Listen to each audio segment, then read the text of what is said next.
technique called the running double. Tripwires attached to horses' legs that would send the animals tumbling at precise moments for dramatic effect. Of the 125 horses used in the charge sequence, 25 were killed outright or had to be put down afterward due to severe injury. Crashing into the rocky shattering doors, their necks snapping as they hit the excavated trenches and rocky patches. Word spread quickly about the deaths, and nobody was happy. Even Errol Flynn and a became so enraged at director Curtis's apparent indifference to the bloodshed that he visibly attacked him during production.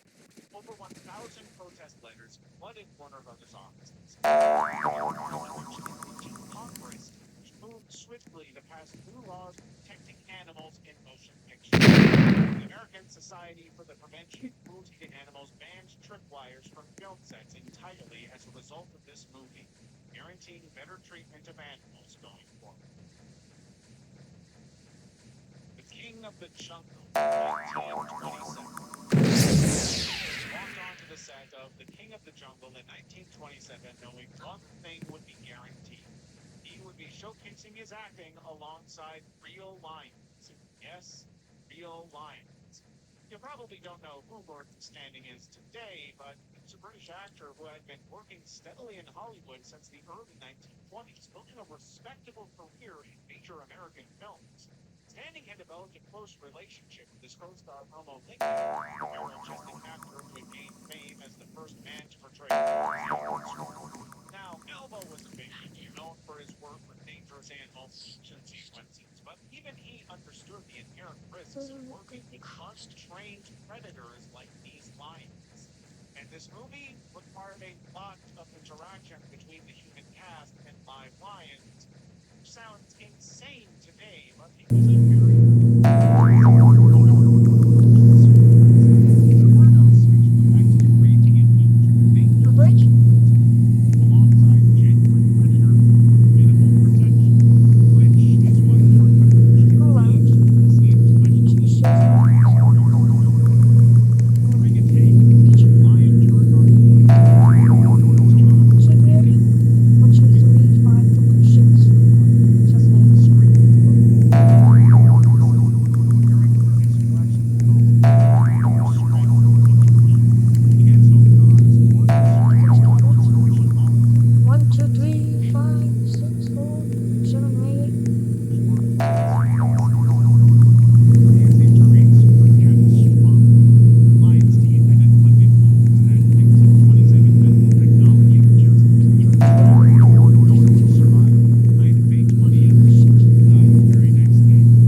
splinter the door more convincingly than blanks. The wood would fracture and fly in ways that looked genuine on camera.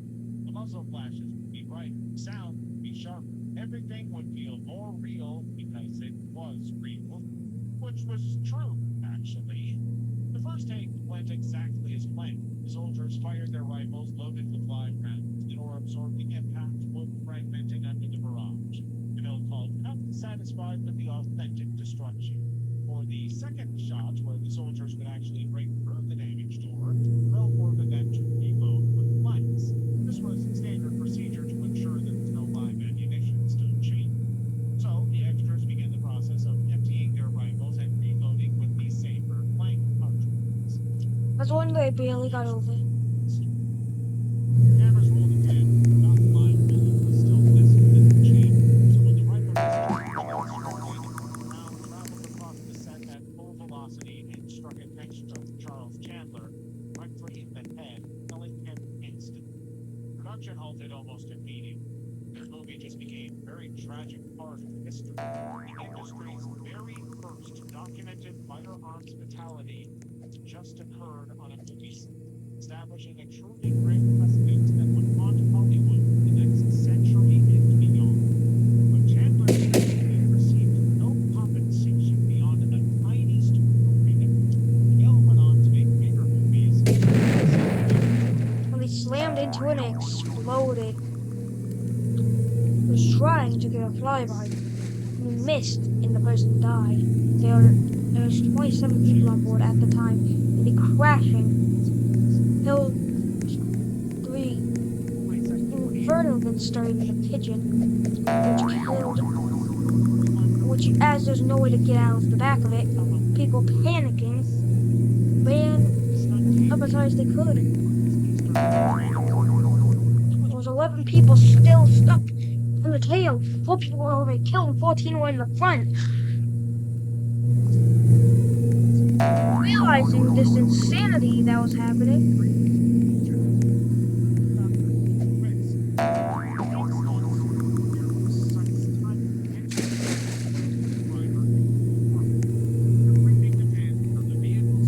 they mainly wanted to try and get lower, but they couldn't in time.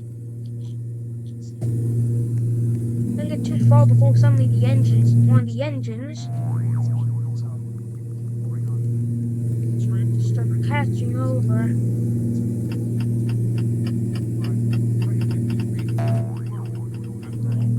And suddenly exploded viciously. Sensmen suggested the engineer operating the vehicle may have pressed the wrong button, using acceleration for braking it. Instead of driving the world, he continued leading the stuntman directly to the path of the hazardous projectile. Programmers witnessed the incident described Shogun being responders rushed. Perfect crashed down, crumpled inwards. He died. There was nothing they could. The film depicted the desperate stand of Podolsk military cadets against Nazi forces advancing. Starting to plunge, the backstern of it plunged into the sea, flashing down and killing 9 of the people who were still in it. Stuntman sacrificed.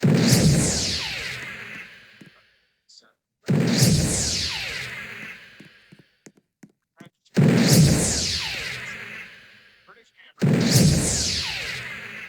took extraordinary risks for the purpose. He had lost his leg just 3 years earlier while filming aerial sequences for the twice. Helicopter rotor blades sliced through it during a post-formation mines.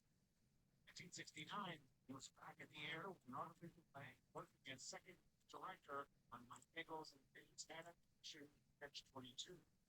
Production was unlike anything Hollywood had attempted. North American. The front of it broke apart, splintering. 14 in it. 8 were killed and 6 still live, causing another